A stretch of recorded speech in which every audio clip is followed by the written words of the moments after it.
Hi, everyone. My name's Amanda Miller, and I'm with My Word Publishing. And today I'm joined by author Kylee J. Marshall, author of the book of Dirt and Wildflowers on growing the courage to bloom.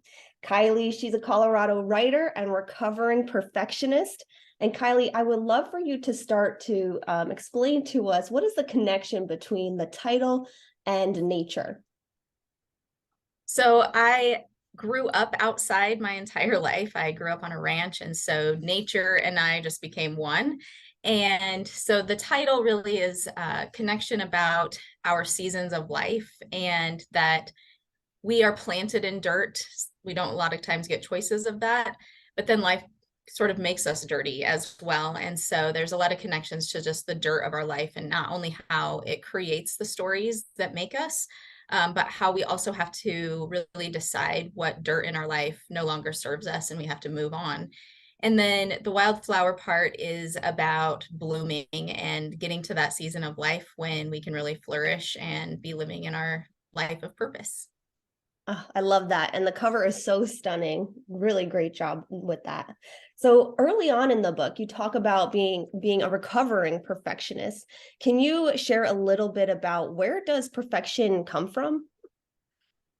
I think that perfectionism comes from trauma, and it's really just a trauma response. And it is a way for us to try to control situations in our life based on fear of failure, fear of acceptance, and not wanting to return back to those times when we felt like we didn't have control of our life.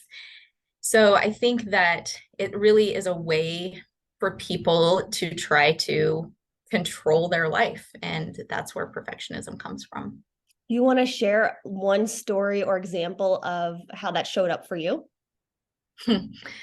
Yeah, in the book specifically, there is a chapter called Pebbles in a Can, and it is about my son, who is the opposite of perfectionism and has found a way to live life absolutely in the moment, and nothing can ruffle that kid's feathers. But when he was very little, I knew early on that he was just going to be all boy and all messy. And I was in a phase of life when I had really just kind of started recognizing how much of a perfectionist I was. I was freshly divorced and really felt like everything that I had done up until that point in my life, I had screwed everything up. And so my way of controlling things was to try to keep a very, very clean house and almost took it to an OCD level.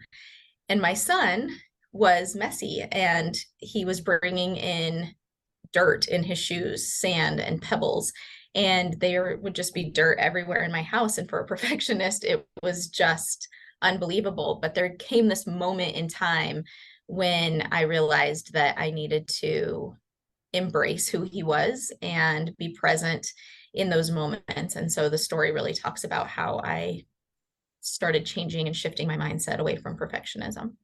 That's amazing. And yes, you talk about how you're a mom and you're midlife when a lot like you're writing this. So can you tell us a little bit about who you think would really enjoy and be served by this story?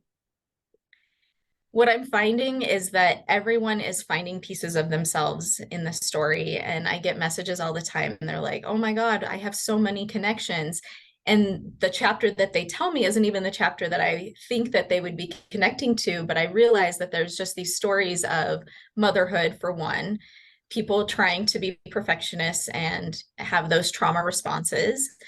There's a lot of womanhood and just dealing with all of the pressures that it takes to be a woman in our society, especially when you're a working mom and a full-time mom and you are, trying to get through life. It's a lot about love. There's divorce and there's true love and remarriage and combining families. And so I think a lot of people can relate to that. There's leaps in life, career leaps, and what it takes to do that. I think we can all relate to times in our life when we realize that our job or our career wasn't serving us anymore. And how much time do we devote to that? How loyal are we to a job versus to ourselves? And so there's a lot about that. There's a lot about loss and grief and different levels of that and how we cope and what that process looks like. You really covered a whole spectrum of a life in this book. And I know anybody who picks it up will really be able to take something away from it. And so I commend you on the courage to write everything that you have put out and just laid bare. I want to hear a little bit about, what do you wish for the impact of your book to be now that it's out in the world? I really hope that my book resonates with people, which I do think it is. But my goal was that people would see my vulnerability, they would see my challenges, my tribulations, and that they would be able to connect with those and they would feel that struggle and be like, yes, I've been there. But then in the next moment, that they would see the strength and the courage and all of the pieces that go into moving through that dirt and through that season to get to the wildflowers, and that they would be inspired by that and not feel like they're stuck in a place in their life, and that they would feel inspired to move forward. It's wonderful. And I know beyond the book, you actually have some other offerings. Do you want to mention those? Yeah, so I'm doing a few different workshops, and right now I'm doing them both in person and virtually. And they are really just different workshops, not necessarily directed towards women, although that is who has been attending them at this point. But I have a bathtub talk, which is really about what we need to let go of in our life in order to move forward.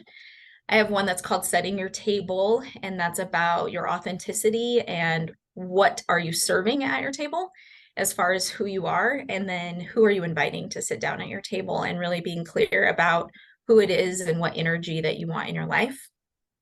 And then I have another one called Ripples, and that's really about your impact and how you impact other people and how that message can spread. That one's more business or marketing related, but I've also done that one on a personal level as well. And then I will be speaking at the Powerhouse Summit coming up in September. And at that one, I'm doing a presentation called Rooted. And that's really about how growth needs to be intentional. And if you are rooted in fear versus rooted in gratitude, it really changes where you go in life.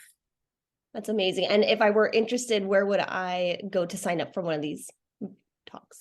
On my website, kyliemarshall.com is where you can find everything. And then for the Powerhouse Summit, I will be offering that class after, but for the Powerhouse Summits, it is at powerhousesummit.com.